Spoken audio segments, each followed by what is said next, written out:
Hello friends, welcome to the day 2 of Jaipur blog. So yes, सबसे पहले मैं हो गई थी सुबह सुबह रेडी और मैं अपना ड्रेस का थोड़ा शूट कर रही थी। और उसके बाद हम निकल गए थे अपने नेक्स्ट डेस्टिनेशन के लिए, जहाँ जहाँ हमें घूमने जाना था। सो सबसे पहले अपने आप को हाइड्रेटेड करना था, तो सबसे पहले हमने पिया नींबू पानी और उसके तुरंत बाद हमें लस्सी वाला दिख गया, जो कि काफ़ी फेमस है जयपुर में। यस, ये हमने सुना था कि काफ़ी फेमस है लस्सी वाला, और यहाँ पे काफ़ी ज़्यादा भीड़ भी थी। तो हमने डिसाइड किया था कि हम डे 2 पे जाएंगे यहाँ पे। और उसके बाद आप देख सकते हो मेरा मन कर रहा था वहाँ जो लस्सी वाला है एग्जैक्टली वहीं पे जाके मैं पीऊँ और फ़ोटो क्लिक कराऊँ। और उसके बाद हम निकल चुके थे अपने डे 2 के पहले लोकेशन पे, जो कि था हवा महल। यस, हमारी लिस्ट में था कि हम हवा महल तो ज़रूर जाएंगे। और यहाँ मैं एंटर कर रही हूँ और उसके बाद मैं कह रही थी अपने हस्बैंड को कि मेरी फ़ोटोज़ क्लिक करो और एग्जैक्टली उस लोकेशन से ही करो। तो चलिए अब मैं सुनाती हूँ आपको ये हवा महल की थोड़ी सी हिस्ट्री जो मैंने एक्सप्लोर किया था वहाँ पे। सो हवा महल जो है is also known as palace of winds and palace of breeze. और हवा महल को जो है वो बनवाया था महाराजा सवाई प्रताप सिंह जी ने 1799 में। यस, एंड ऑल्सो ये जो पूरा हवा महल था वो डिज़ाइन किया गया था बाय लालचंद जी। एंड अगर आप वहाँ जाओगे ना तो आप ये चीज़ नोटिस करोगे, वहाँ कोई भी डायरेक्ट एंट्रेंस है ही नहीं, बिकॉज़ इसको ना as a part of city palace लिया जाता था, इसलिए इसकी कोई भी डायरेक्ट एंट्रेंस नहीं बनाई गई है। और एक और सबसे अजूबी चीज़ जो है इस जगह की ये है कि ये पूरा जो महल है ये विदाउट फाउंडेशन बनाया गया। यस, ये कहा जाता है ये दुनिया की सबसे टॉलेस्ट बिल्डिंग में से एक मानी जाती है जो विदाउट नींव बनाई गई है। एंड ऑल्सो ये जो पूरा हवा महल है ये रेड और पिंक सैंडस्टोन यूज़ करके बनाया गया है। और इस पूरे हवा महल में जो है पूरे 5 फ्लोर है। ये जो पूरा हवा महल है ना, ये 5 फ्लोर में डिवाइडेड है। और हर एक फ्लोर की अलग खासियत है। और हर एक फ्लोर जो है ना वो एक अलग नाम से जाना जाता है। अगर मैं आपको डिस्क्राइब करूँ तो फर्स्ट फ्लोर जो है वो जाना जाता है सरद मंदिर के नाम से। सेकंड फ्लोर जो जाना जाता है वो रतन मंदिर के नाम से।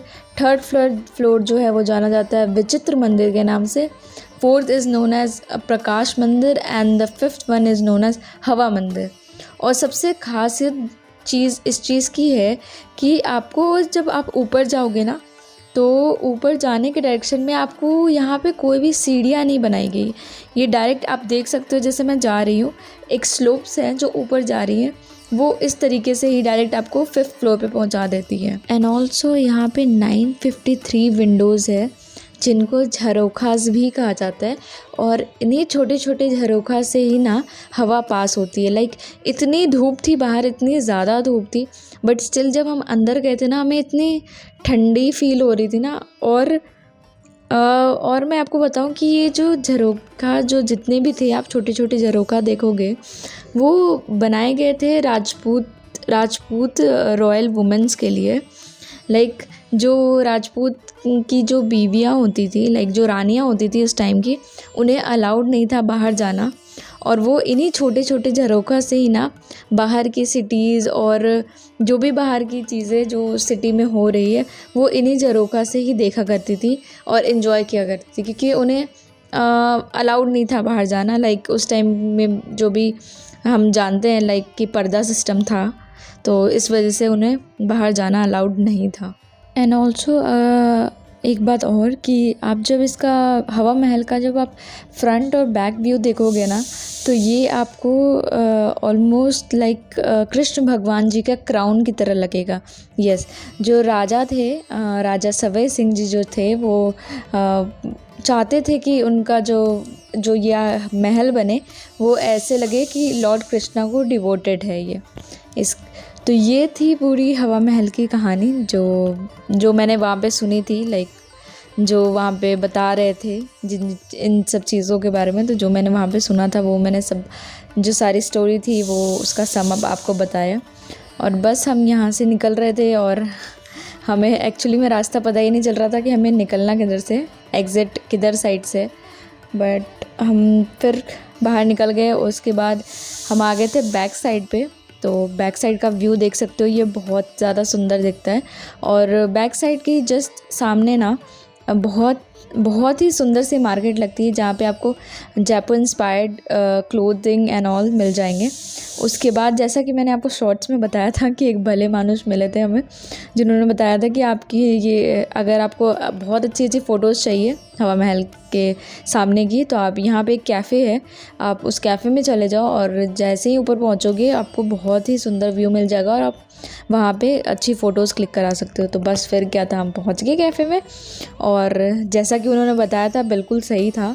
लाइक यहाँ से लोग काफ़ी ज़्यादा भीड़ थी, हमें तो नंबर लगाना पड़ रहा था कि हम वहाँ जाएँ और फ़ोटोज़ क्लिक कराएँ। उसके बाद हम उस कैफ़े में बस हम फिर काफ़ी ज़्यादा धूप थी तो हम नीचे आ गए थे और हमने अब ड्रिंक ऑर्डर किया था, तो बस वो पिया और फिर हम निकल गए थे। और आज की हमारी ट्रेन भी थी, काफ़ी लेट हो रहे थे हम, बट फिर भी हमने कहा कि चलो यार एक और डेस्टिनेशन, एक और जगह हम घूम लेंगे। उससे पहले हम ये मार्केट एक्सप्लोर कर रहे थे क्योंकि वो जो हवा महल के जस्ट बगल में ही था। तो यहाँ की लाह की चूड़ियाँ ना काफ़ी ज़्यादा फेमस थी और सबसे ज़्यादा वही मिल रही थी और काफ़ी ज़्यादा सस्ती थी। बस यहाँ एक्सप्लोर किया, उसके बाद हम पहुँच गए Albert Museum. Yes, Albert Museum, it's also known as Central Museum. And yes, बस हम अंदर जा रहे थे और यहाँ काफ़ी ज़्यादा अच्छी हवा चल रही थी, जिसके कारण मेरा कैप भी जो था वो उड़ गया था। यस, आप देख सकते हो यहाँ बहुत अच्छी हवा चल रही थी। और उसके बाद हम एंटर करते हैं और सबसे पहले हम टिकट लेते हैं, बिकॉज़ यहाँ पे भी टिकट था और पर पर्सन जो टिकट का प्राइस था वो 50 रुपीज़ था। और उसके बाद बस हम अंदर एंटर कर रहे थे और चलिए फिर सुनाती हूँ मैं आपको यहाँ की कहानी जो मैंने सुनी है वहाँ के लोगों से ही। तो बस तो सबसे पहले मैं आपको ये बताती हूँ कि ये जो है वो एल्बर्ट म्यूज़ियम नाम क्यों पड़ा। तो एल्बर्ट म्यूज़ियम नाम इसलिए पड़ा क्योंकि 1873 में प्रिंस ऑफ वेल्स, जो कि किंग एल्बर्ट के नाम से भी जाने जाते हैं, वो विज़िट करने आए थे जयपुर। और उस समय बस राजा ने ये एक आइडिया था उनका, उन्होंने ऐसा सोचा था कि यहाँ पे हम जो है वो काफ़ी अपने देश विदेश को जो चीज़ें हैं वो संजो के रखते हैं और जो लोग घूमने आएंगे वो यहाँ पे देख सकते हैं। लाइक अभी जैसे हम जाते हैं वहाँ और देखते हैं, तो बस ये सोच के साथ उस टाइम की नींव रखी गई थी। और किंग एल्बर्ट ने जो है वो अपने नाम पे ही ये संग्रहालय जो था उसका नाम रखा था, इसलिए इसको कहा जाता है एल्बर्ट म्यूज़ियम। एंड यस, जैसे ही आप अंदर में एंटर करोगे यहाँ पे आप देख सकते हो, यहाँ पे जो उस टाइम की कालीन थी, मुग़ल कालीन जो था वो उसको स्टोर करके रखा गया था और इतने अच्छे से लाइक ग्लास के पूरे उसमें रखा गया था केस में। और यहाँ पे काफ़ी सुंदर सुंदर मूर्तियाँ जो थी वो बहुत पुरानी मूर्तियाँ जो थी वो रखी गई थी। और यहाँ देख सकते हो आप काफ़ी सुंदर लॉर्ड बुद्ध भगवान की मूर्ति थी।